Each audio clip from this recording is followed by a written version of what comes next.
Fala galera, tudo bom? Aqui que tá falando o Coreia e neste capítulo vamos falar sobre as ideias liberais de Friedrich Hayek e como elas se concretizaram após a década de 1970, logo após a vinheta.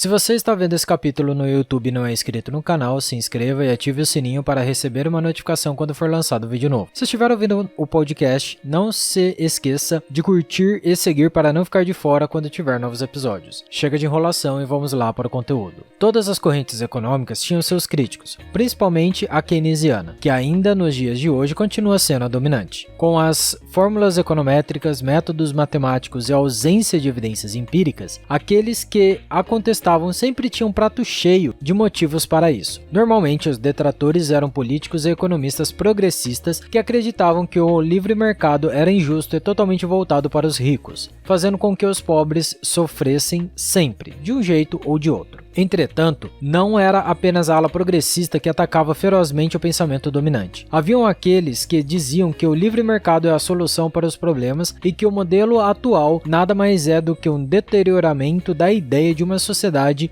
com uma economia livre. Eles eram chamados de os defensores da escola austríaca, sendo o Friedrich Hayek o mais influente deles. Hayek disputou diretamente com Keynes para saber quem poderia indicar uma melhor solução para a crise de 1929. Logicamente, Hayek foi derrotado, não porque seu pensamento não era bom, mas porque sua ideia era que o governo não colocasse as mãos na economia. Mas, como todos sabemos, o governo tem uma mão boba quando se trata de meter a mão na economia. Para Hayek, o verdadeiro liberalismo tinha como pressuposto o apoio ao livre mercado, à propriedade privada e a total descrença que o governo pode moldar a sociedade positivamente. Na época, quando havia discussão entre os dois economistas, existia um clamor para que o Estado intervisse na economia. Porém, como Hayek bem declarou, todas as alternativas de impor uma ordem coletiva na sociedade através do Estado estão fadadas ao fracasso, pois culminariam cedo ou tarde em um totalitarismo fascista ou comunista. O austríaco disse que qualquer tentativa de planejamento ia contra a ordem natural da sociedade e também da economia, sendo necessário a aplicação de certo grau de coerção. Além disso, quanto maior o planejamento do Estado, maior será a coerção necessária. Como ninguém, nem mesmo os governos, sabem sobre o funcionamento de todos os mercados, qualquer tentativa de planejamento está fadada a fracassar desde seu início, criando assim mais incentivos para que o Estado seja mais coercitivo para compensar as falhas, falhando cada vez mais, caindo assim em um círculo vicioso de coerção e fracasso, chegando por fim a um Estado totalitário onde as liberdades individuais são extintas por mais bem intencionados que os governantes fossem. Atacando o cerne dos progressistas e adeptos das ideias comunistas, não era de se esperar que essa ala dissesse que é totalmente possível e até melhor que o Estado planejasse toda a economia, haja visto que ela seria mais eficiente do que o livre mercado. Acontece que essa discussão já tinha terminado com Mises, quando o mesmo disse que o planejamento central do socialismo está fadado ao fracasso, pois acaba com a racionalidade da precificação dos produtos, pois depende inteiramente de um planejador central que não tem a capacidade de distribuir corretamente todos os bens e serviços, haja visto que ninguém consegue prever as ações de centenas de milhões de pessoas em uma sociedade. A quantidade de informação necessária é tão grande que se torna inviável fixar os preços de maneira correta, fazendo com que essa ideia fracassasse prematuramente, antes mesmo de ser colocada em prática. Como Mises bem escreveu, o comunismo é a abolição da economia racional. Somente um livre mercado baseado em propriedade privada garante o necessário para que os preços possam acontecer de maneira descentralizada do jeito que uma economia complexa exige. Apesar disso, Oskar Lange, um economista socialista polonês, elaborou uma teoria chamada de equilíbrio geral, que foi aperfeiçoada depois da Segunda Guerra Mundial, que nada mais é que uma representação matemática resumida ao essencial, ou seja, todas as imperfeições, exceções e minúcias foram retiradas da equação e também partiu-se do princípio que as pessoas sabem de todas as informações do mercado e sempre atuam em interesse próprio. Assim, os planejadores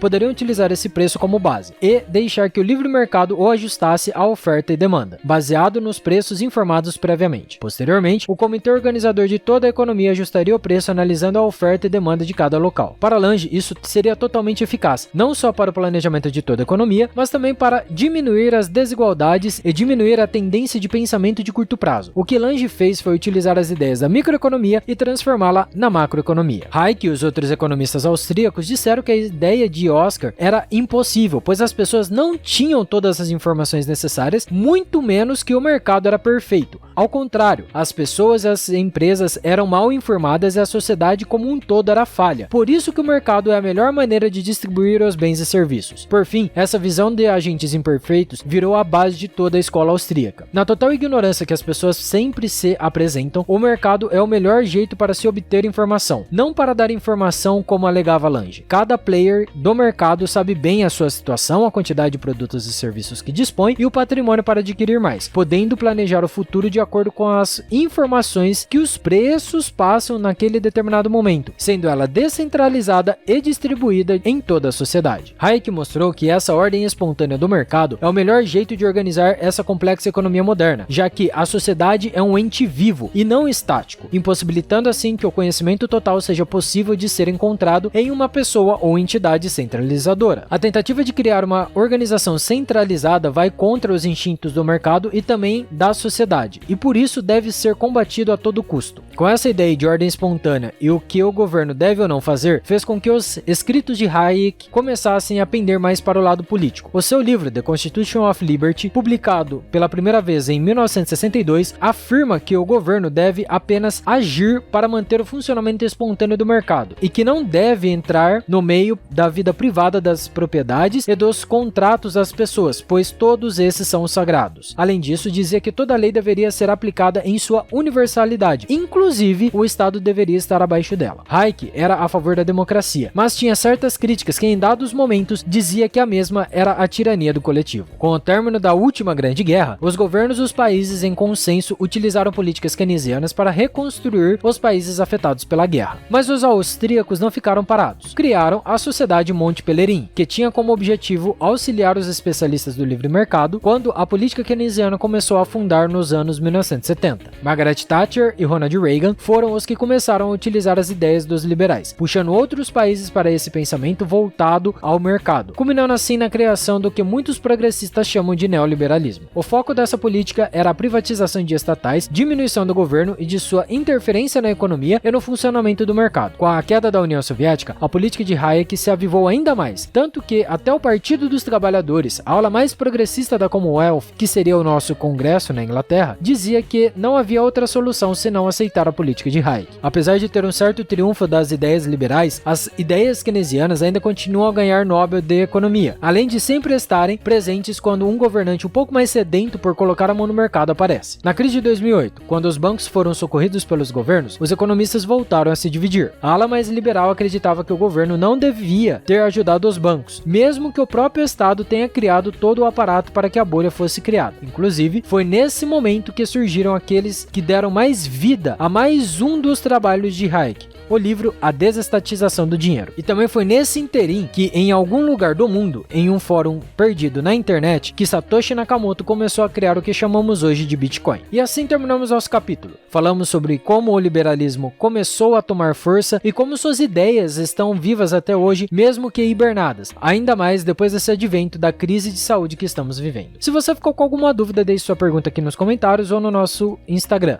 @coreia_com_k, que farei o máximo que puder para conseguir responder. Até o próximo capítulo e tchau!